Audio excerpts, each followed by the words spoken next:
What's up, guys? Johnny Kinswater here with Concert Addiction. It's been a bit of a slow news day, but we did get one of the major country music festivals that takes place in this country. They dropped their lineup this morning, so we're going to go ahead and talk about that. And that would be the Faster Horses Music Festival, the country music festival that takes place in Brooklyn, Michigan at the Michigan International Speedway this July 20th through the 22nd, and this lineup is fucking stacked. I wasn't sure if I was going to make a video about it or not because I'd never heard of this festival until I started doing this stuff, so I wasn't entirely sure how significant it would be, and it's super significant. There are so many good names on this.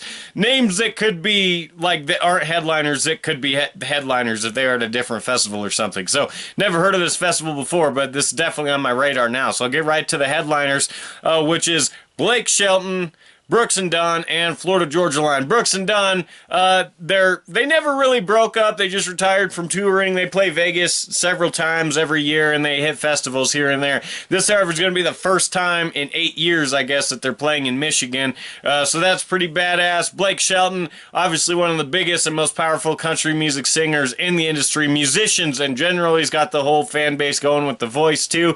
People love Blake. Florida Georgia Line, them, obviously, they're probably the biggest country group at this point in time, or country duo, whatever you want to call them. They're the biggest country act at this point in time. They're popping up as headliners all over the country for different festivals and things. I know we're getting them for Country Jam down in Colorado, and we're also getting them, they're headlining tonight at Giant Frontier Days. So they keep doing what they're doing, and people love it, so that's cool to see them. They also did kind of usher in this new genre of music, so it's right to see them being as successful as they are. And then this is all the supporting talent on this bill. So these people aren't even the headliners. This is just everyone else on the bill. There are some giant fucking names on here.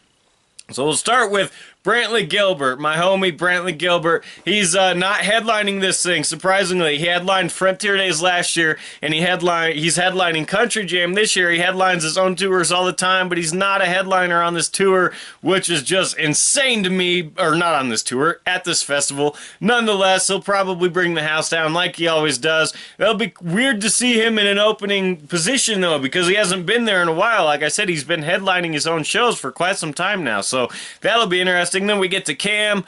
She was just announced for Frontier Days too. She's lovely. I've got to meet her before, and she puts on an amazing show. She's such a talented musician, so it'll be cool to see her. Billy Currington, Tyler Farr, Chris Jansen. Billy Currington and Tyler Farr are two of the best country musicians working, two of the best male country musicians working. Tyler Farr was on tour with Brantley Gilbert this year, so that, I don't know if that, or last year, so I don't know if that's carrying over. Maybe that's why he's here. Billy Currington has headlined small things all over. He tours quite a bit. He plays quite a lot of shows, so cool to see him on here. Same with Chris Jansen. Then we got Walker Hayes, Locash, Dustin Lynch, Midland, Ashley McBride, Parmalee, Ray Lynn, and Morgan Wallen. There's not a single name on this list that I don't know. Usually when you get festival lineups, you get like all the big names and then some smaller names, and then as you get to the bottom of the list, there's a bunch of bands that you've never even heard of that you don't even know.